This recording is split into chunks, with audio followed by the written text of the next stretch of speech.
Welcome to the You World Order Showcase podcast, where we feature life, health, and transformational coaches being the change they seek in the world. If you'd like to be featured on our podcast to share what you're contributing to making the world a better place for us all, please go to www.jointheyouworldorder.com. Be sure to like and follow our podcast for the latest episodes.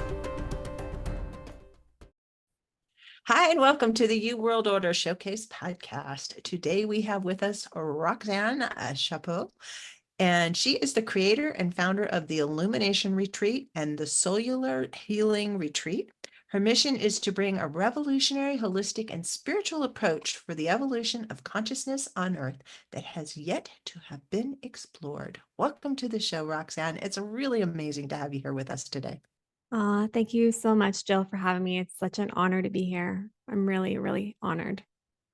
I am really excited to get into what the Illumination Retreat's all about and cellular healing. But first, let's hear your story.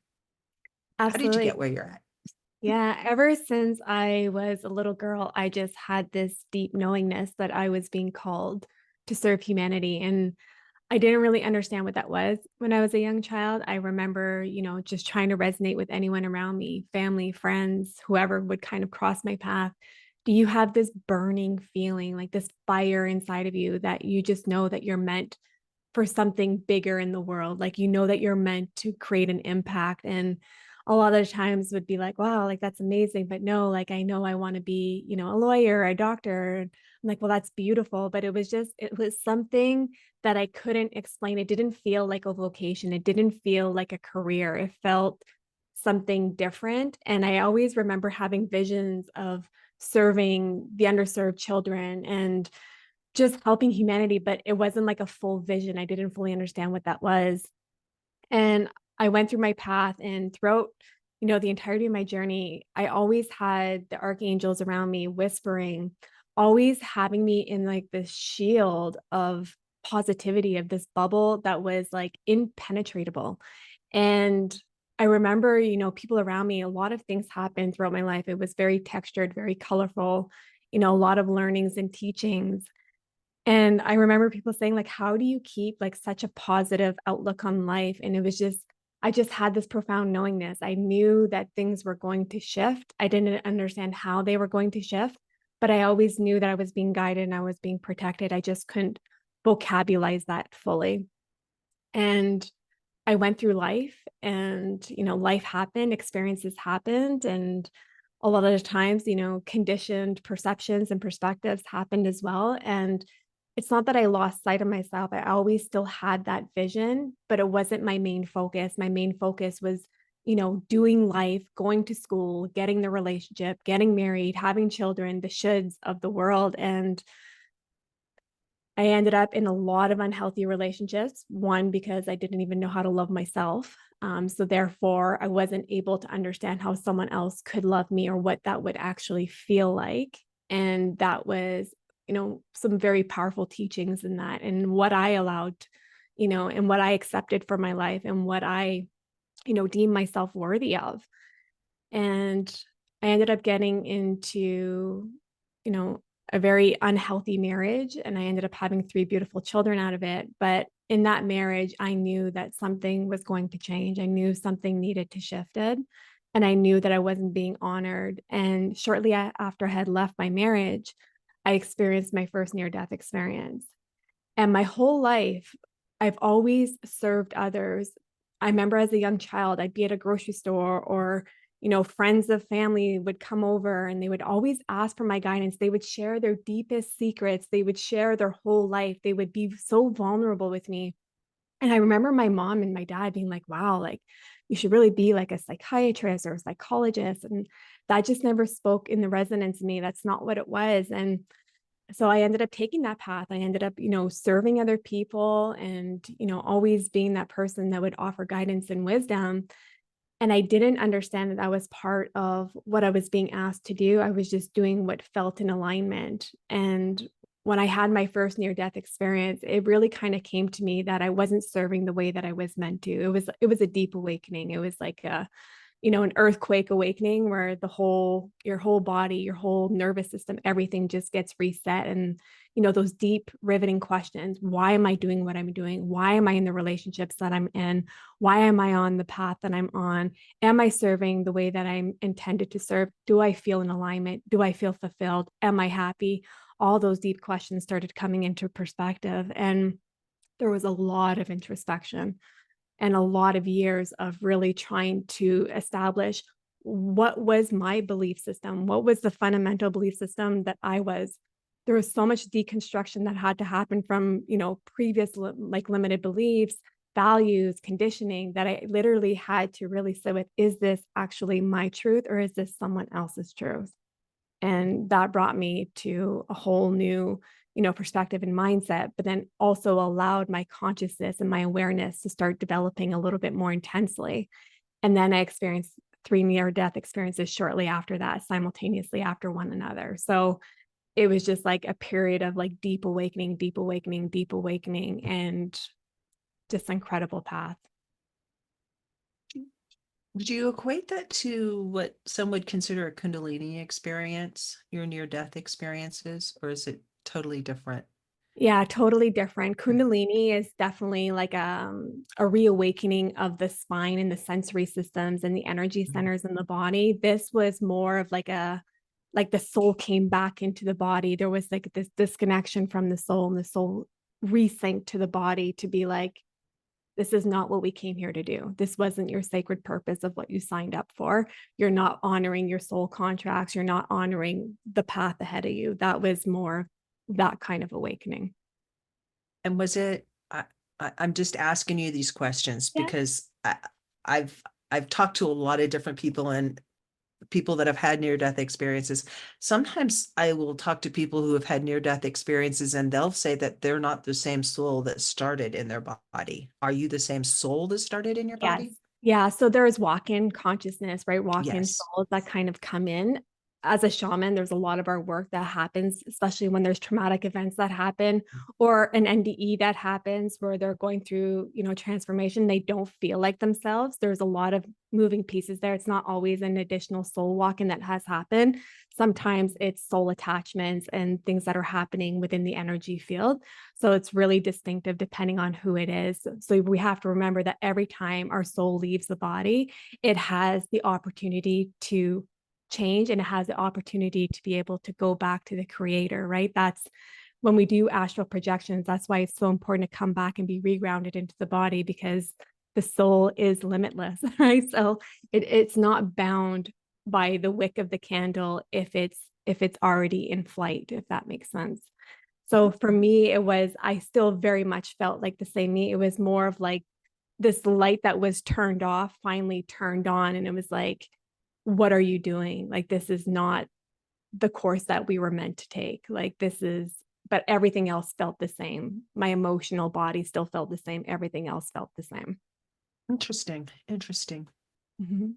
Well, I'm glad that you came back because Oh, thank you. now we can hear all about. Do you think we should talk about the solar healing first or the illumination first? How does that? Yeah, the cellular healing was really what developed into the Illumination Retreat. And Okay. the cellular healing was years of my own healing journey and walking, and guiding others throughout their healing journey. And what I was guided by, my angels and the seraphim and the creator was my own innate healing to understand and to develop something very, it's not new because it's already wisdom that is there, but it's new within the earthly connections that hasn't been integrated for hundreds and thousands of years, right? So it's like a rebirthing with an addition of where we are in terms of modern time.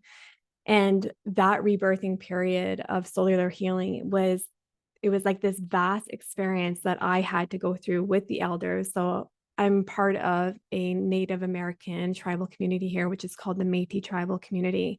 So our elders really help us fostering like our own innate wisdom, help us, with the rediscovery and reconnection of our journey to understand, the visions that we're receiving. They're really just there to really offer sound wisdom and to help facilitate our healing journey.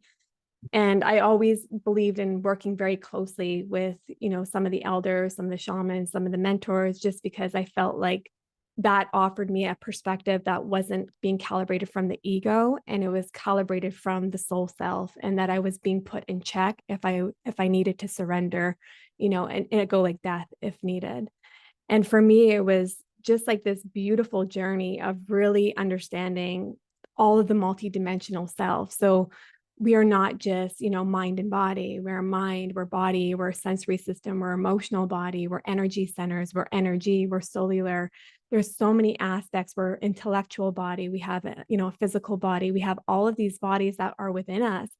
And when we go through a healing process, the way that current, Western medicine is orchestrated is that we're never actually dealing with the multidimensional self. We're only dealing with the very almost the limited aspects of ourself that are not the full entity of who we are. So the biggest disposition of who we are is energy, right? We're soul essence. Our soul essence is the biggest disposition within us.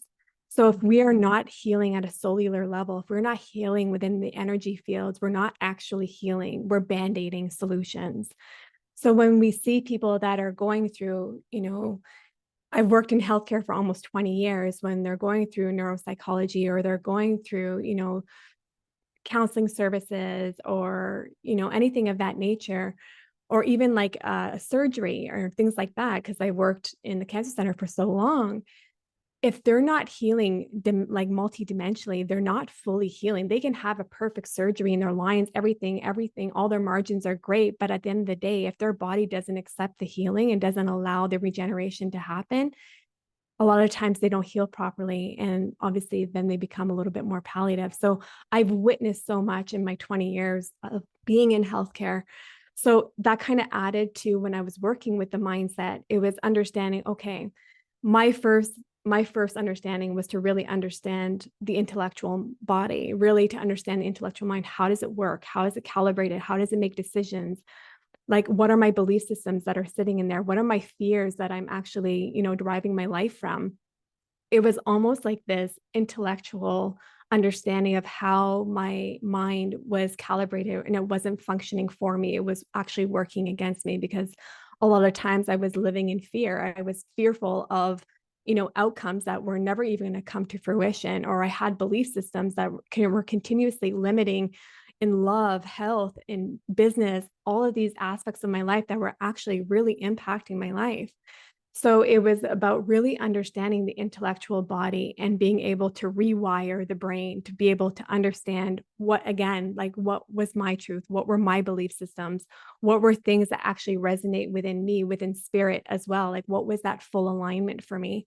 And that was a lot of deep work for many years. We don't even understand how much conditioning there is, because there's so much that happens at the ancestral level, that happens in the now moment, that we just carry either epigenetically or we carry just because of current conditioning of environment and societal pressures. So it was really like a redefining and a reconstruction of all these elements that were happening within the mind. And then from the mind, it went to the emotional body, really understanding my emotional body. Why haven't I cried in years? Why wasn't I allowing myself to feel my most, precious gifts of expression, my joy, my happiness, my curiosity, my sadness, my anger, my frustration, always feeling like you have to be the nice person, the nice girl, and you can never actually express your body of emotion that needs to be expressed. Well, where were those emotions being suppressed? Where were they being held? Where are they being pressurized in the body? Because truly our emotions aren't a way of suppression. It's a pressurization that happens. And when that emotion has so much, it either, holds in the cellular components of the body, in the muscle tissue, in the bone structures, and then, or it Organs.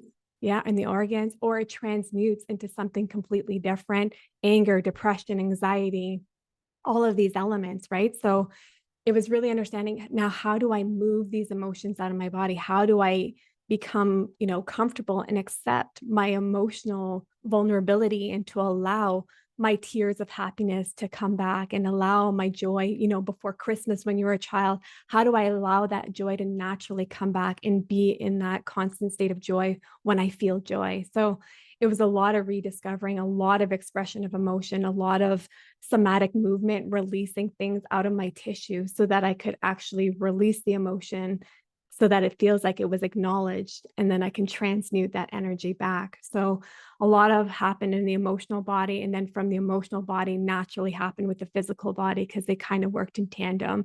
And then the sensory body, like sensuality, sexuality. Why was I feeling disconnected from certain things as we're going through perimenopause? Like why am I feeling this way? How am I able to bring back my sensory levels? It's just been a very beautiful journey of really understanding myself and then walking others through that aspect as well. Wound clearing, releasing toxin fluid from the womb, birthing that out. Like it's just been very powerful. So that was more of like the sensory body, the physical body, wounds that happened from, near death experiences that were still being, trapped within the body, how to release them with either somatic movement, ecstatic dance, through flow, through anything that was actually able to express that memory and that emotion to release itself from the body. So it was really intricate. And then naturally, it was just the energy field working with the energy centers, the centers of intelligence, and being able to realign, reshift things, and actually staying grounded,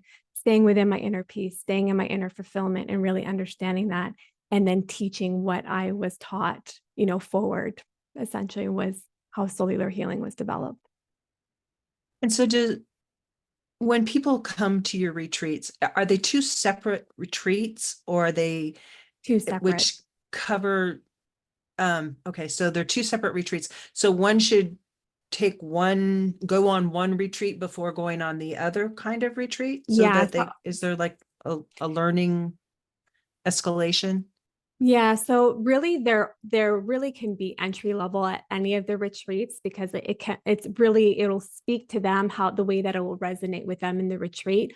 But I would always strongly suggest that the cellular healing kind of be the primary retreat that they attend, just because we're actually going for the full multidimensional self. And then with the illumination retreat, we bring cellular healing, and then we also bring a part of neuroscience and how do we actually bring neurology and scientific measure of what we've learned already, and how do we consciously do that with the brain, still understand we have to function in a linear time and through a third dimensional time. So how do we able to integrate that as we still grow and evolutionize through our soulful body and through our multidimensional body? So it's like almost like a two-part. I would say the illumination retreat is just a little bit more expansive in terms of understanding the neurology and just our neurocenters and understanding the linguistics of our body and how our body functions and how it calibrates and how it conversates with one another. Interesting. Interesting. So what kinds of people would be drawn to your retreats? Who are Honest, you looking to attract? I guess is the yeah. best So way to say right now we've really been working with conscious leaders. A lot of it. them are, running very successful conscious businesses. It's just the way that it's happened. I do a lot of consulting too with conscious leaders, and I help them develop, like beautiful ways that they can actually implement healthy, mindsets, yogatic movement, all these things into their business. So the fundamental aspects and bringing human connection back into the business. So I do a lot of consulting with, some pretty top level conscious leaders. So a lot of the times it's like the conscious leaders and their teams, or if it's one of them and like their family members that they want to bring or friends that they want to bring. So it really just depends on who actually it resonates with. So that's why I don't believe in forceful, in marketing or anything like that. I don't do any marketing. I don't do any social media. It's all word of mouth and all client referral based. So it's been really powerful that way. And that's just what feels like it's in resonance with me now. But that's kind of what's been at the retreats this far. It's been mainly conscious leaders that are running, different aspects of the business that are obviously maybe potentially going through burnout or aren't in full alignment of their soul mission and are looking to integrate that part into their current life. Interesting. So when do you do these retreats? Are they done on some regular basis? Yeah, so we like to have about 2 retreats a year. Our next one's gonna be in Peru in June 2025, but we do have some talks of doing I do concierge service retreats as well, so if somebody wants to bring a dedicated group with them, so more for, like, executive teams, or if you have, like, 10 girlfriends that wanna go on a retreat together, Mhm. we have concierge services so that it can be more privatized towards the people that they wanna, conduct the retreat with. So if they want to do that, then it's a little bit more sporadic in terms of retreats. So they choose the location and then we curate around the land and we select where on the land that we're going to do that because I believe working with the elemental spirits of nature because that helps with the transmutation of the retreat. So that's really important, from the shamanism aspect and just important as from my Native American roots that it's those two pieces are kind of working hand in hand together. So those can be a little bit more ad hoc. If they want to go to Hawaii or if they want to go to different locations, then we'll find the land that will facilitate and help facilitate the retreat while we're there. And is it all in the United States? Is it, you said No, you went to Peru, so it's all around the yeah, world. And so you can yeah, work with groups from anywhere, going absolutely. anywhere. It's not Yeah, like, absolutely. We had a retreat in Italy. Like we've been everywhere. Like our goal is to not be limited in the locations that we choose. We just Mhm. want to be very intentional and conscious of the land that we're choosing. Interesting. I like the land aspect of it because the land speaks and it has the pieces, and the elements that are there. They do actually, they are imbued with a spirit and it, they have they have things to contribute. Absolutely. And I was approached by, the Incan king and queen from Peru to come and facilitate on their land. And when they Mhm. requested, I knew the land that they were calling us to was very sacred. And I'm going to be so honored to meet them, but I can already feel the resonance of the land. They've been sending me, coatings of the land, sacred, rites that have been happening on the land. So I've really been feeling into the energy of land. So usually Mhm. I work with those that are localized, especially if they're more of like the prestigious ones that have, if we're going to the Mayan ruins, we obviously go and we respect the elders that are from, those indigenous cultures. And Mhm. we obviously want to be able to, and facilitate from their land. I'll obviously know I read the energy of the land. Does it need a soul retrieval? Is it actually healed land? Is it bountiful? Is it enriched? There's so many aspects because land is soul, right? Mother Nature is soul essence, and the spirits of who she is all soul essences. So that's very impactful for us. It sounds fantastic. So how do Aw. people find out and learn more about doing these retreats with you, whether they want to go on a retreat or they want to talk to you about or orchestrating a retreat around whatever they're hoping to accomplish with having a retreat? Makes sense. Absolutely. Yeah. And it's so funny because most people that come and curate their own retreat is because they're Mhm. being called to the land, but soulfully they don't understand they're being called to the land. They just think, it's out of curiosity or excitement that they just, they wanted to explore this land. But I'm like, no, that's your soul, guiding you and calling you to that land. So that's why it's important if they want to curate that way. The way that we curate, it's if those that feel called to come to Peru, be in the Peruvian land, come to the sacred sites, come to Machu Picchu, come to the sacred rites of passage where they've, had, incredible ceremonies for the last 300,000 years. Like it's just very impactful. If your soul calls you there, then your soul calls you there. And that's why I believe in that. And for those that come, it's this beautiful encapsulation of if people want to know more, they can go to, the illuminationretreat.com or they can connect with us directly and we're happy to have consultations or have conversations about the retreats and their facilitation, but it's really just dependent on where are you being called, right? Where are you being called to the land? Who are you being called to curate with, to facilitate in collective energy and to collaborate one another? Some people want to be with people that they don't know so that they can be extremely vulnerable and not feel like there's any, slight judgment. And some people are surrounded with people that are very non-judgmental and they all want to facilitate healing together. So it just really depends on, each person's kind of preferences. And you provide, when we talk about a retreat, it's an all encompassing, It's kind of like going on a soul tour. Yep. You take care of everything. Everything, all the accommodations are covered except for travel. Like they would pay for their flights, but everything else is covered. Their stay for the 7 days, all the accommodations, all the excursions. Like our one in Peru, we have 7 excursions that we're going to, all 7 sacred sites. So much powerful energy happening there. I'm getting goosebumps.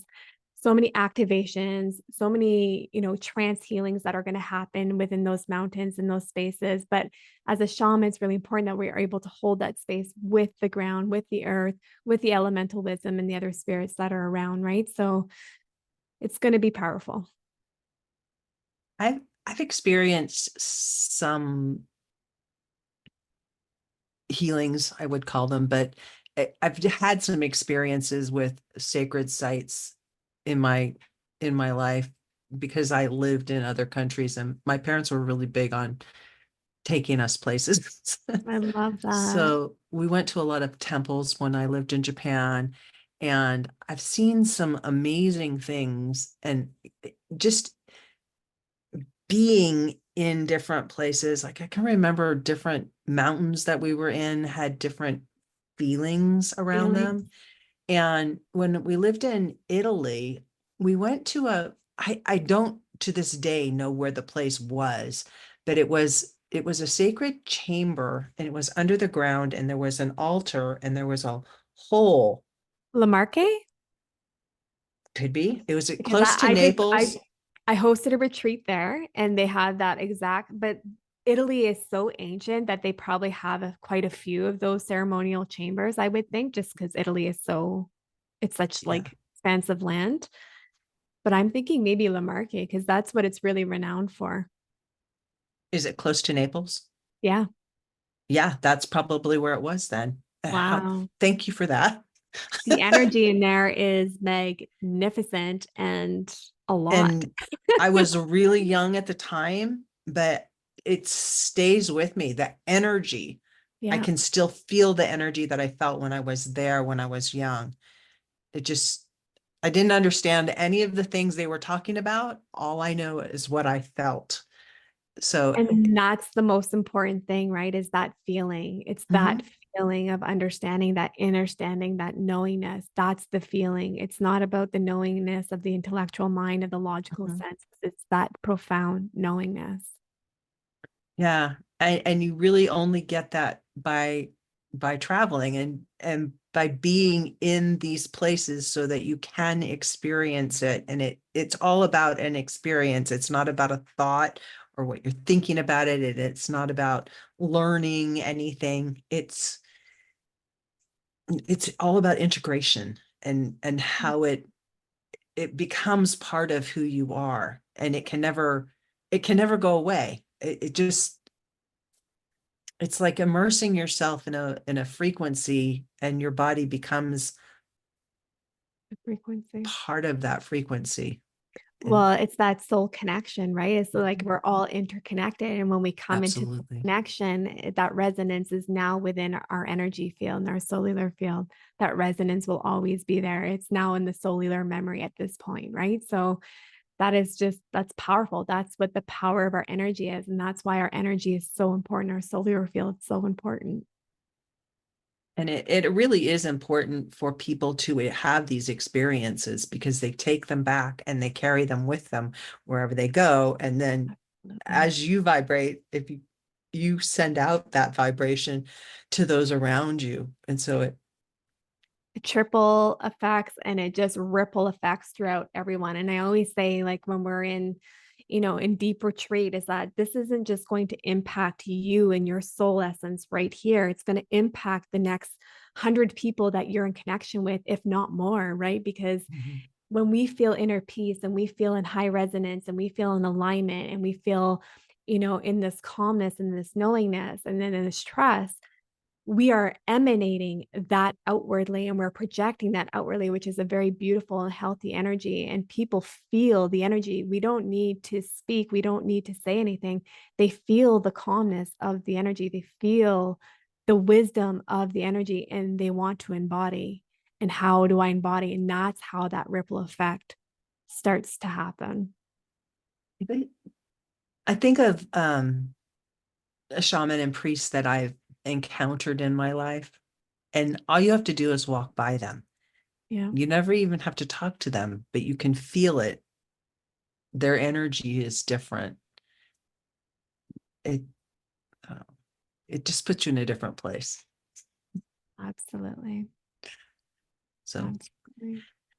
how do people get in touch with you if they're interested in doing any of these retreats or curating one of their own?